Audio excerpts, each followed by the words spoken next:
Alright, y'all, what up, y'all? What up, y'all? This your boy LC the One Baby. LC the One to be exact, that is, aka Illmatic 124, and not the motherfucking gang numbers, man. But my actual jersey number one, I was in high school. And my warm-up jerseys on the back of my motherfucking chair at the crib, man. Hey, what's up to my LC Nation, my LC gang, and my LC crew? What's going on out there in the land? You did, but hey, man. I just looked at the clip from First Take. And Stephen A. Smith was, commenting on the Toronto Raptors fans and how they was treating the Raptors after that loss yesterday. And he was basically saying it's inexcusable for that team, for the fans, to just walk out on their team like that. He said like around the middle of the third quarter, the Toronto Raptors fans started leaving the arena. So I don't know why they gave up on them like that. But if you've seen the game, you will understand why they gave up on a team like that. And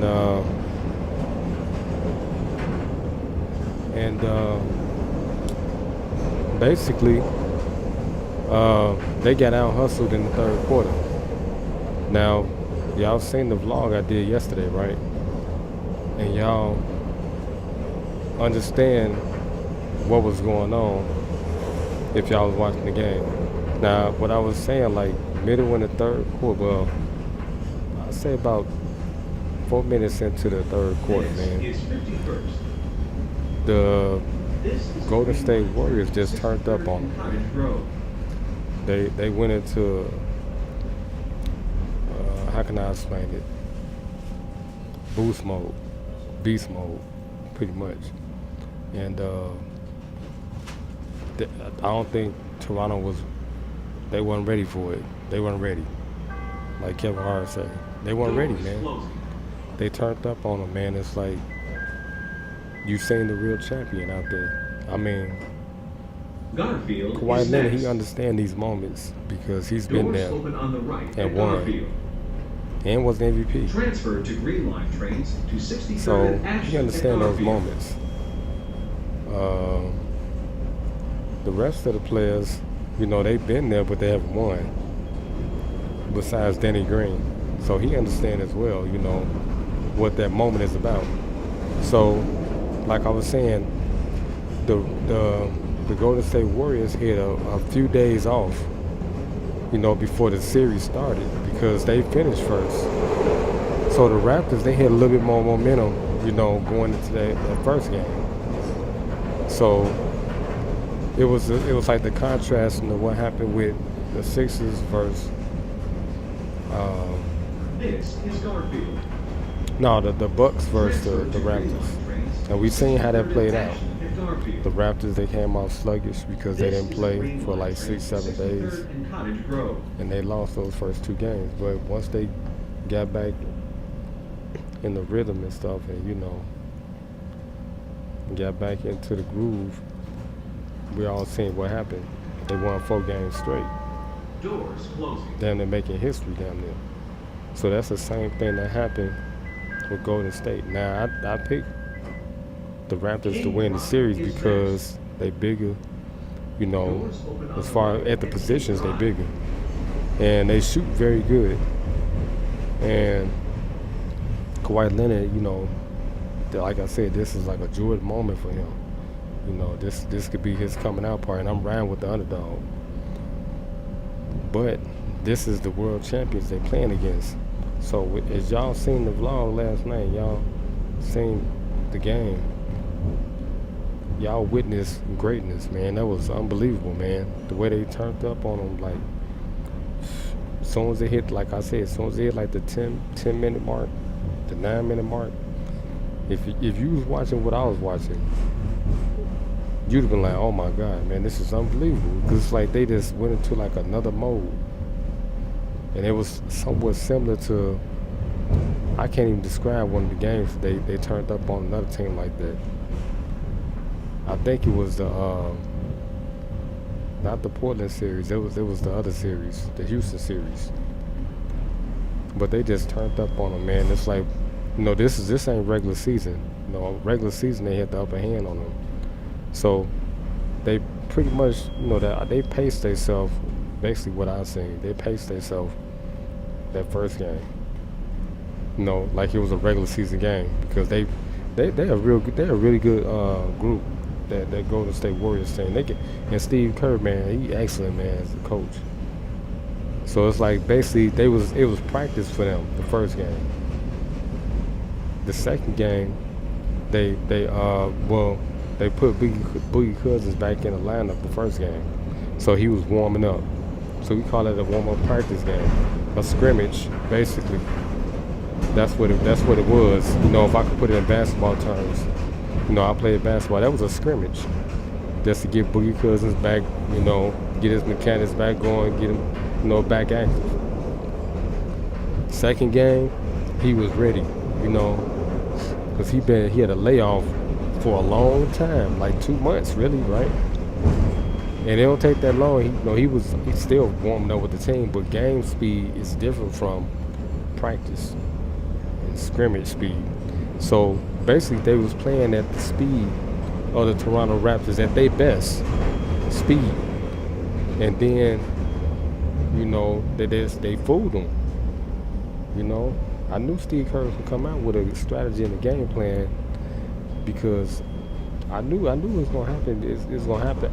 It was gonna either be Kevin Durant or DeMarcus Cousins, man. That was gonna change everything, and that's what happened. And they just turned up on them once they got the real piece back, one of the pieces. So if Kevin Durant played game 3, man, this series might do a whole nother tailspin. I may have another prediction for y'all, man. It may go 4-2 Warriors. Because it's like, I don't think they're going to be able to match them at that speed. They ain't got enough veterans, and stuff like that. Like I said a long time ago, it comes down to endurance and stamina. And you know how the Warriors, they preparate and how their team is structured, man. It's like, man, they run. That's a West Coast team. West Coast teams, they run. That's why LeBron went out there, because he run, and the Cavaliers couldn't keep up with him, except for Kyrie Irving. He didn't have it last year. The year before last, when he was on that team. But last year, really. That's why he went to the West Coast, because LeBron run. So, I mean, he had the pieces with him, but, they left. Derrick Rose, he had a lot of pieces that left. So he couldn't run with that team that he had. But, yeah, man, that's what happened. The game speed changed, and that's what happened to the Toronto Raptors last night. Now, the fans giving up on them, that's ridiculous, man. How you going to give up on your squad like that, man? We had our last stop. And Drake, he all about that team, you know what I'm saying? He a diehard, he from the city. But, man, that's just ridiculous, man. Stephen A. Smith was calling them out. He was like, man, how y'all just going to walk off like that? Because, the Warriors just turned up on them, man. So if you think game 2 or something, wait to game 3. And if they get Kevin Durant back, oh, my God. It may be like another warm-up game, practice. Now they got Cousins back. He going to be in the lineup with Kevin Durant. I'm talking about starting probably. That's going to be unbelievable, man. It's going to be unreal. And just watch the game speed. The first, second quarter, then third quarter. Watch how fast, they be ripping up and down the court. And you're going to see what I'm talking about. But, yeah, I had to get my thoughts in, man. We about to get out this caboose, man. We at the last stop. But I was supposed to be writing down, information for the TV show today, man. But I seen this, and I didn't even know they did that until Stephen A. Smith said it. So I just had to hurry up and get a little mini reaction. But I'm still about to do the episode, man. So y'all stay tuned, man. Y'all see it in a few minutes. Well, probably in about an hour and a half. Y'all gonna see me doing the LCD1. Y'all gonna see the video for the recap. You know, and I'll go deeper into what I'm talking about. You know, this is basketball lingo, man. You gotta understand it when you playing. You know, I played and stuff, so I understand everything what happened last night. And I was shocked. I told y'all it was coming. I told y'all it was coming. It's like it was like a how can I put it? It wasn't no chess match. You know, it's like they basically was just playing what they pray. That's what happened in a nutshell. And they just ran over their ass. And like it was like in 5 minutes, and it was over with. Them boys, they was discombobulated. They was missing shots and everything. Y'all seen it. Y'all witnessed it. Yeah. But yeah, man, it's your boy LC1, your roving reporter, man, on the caboose, man. About to pour it into the Cottage Grove station, man. I'm gonna holler at y'all, man, in a few, man. So y'all stay tuned like a Neptune, keep it tuned like Nicholas Batum. Make sure y'all like the video, share the video, comment if you're new. And most importantly, subscribe, man, and turn the notification bell button on, 'cause I come right back for the LC1 TV show. Shit, you know.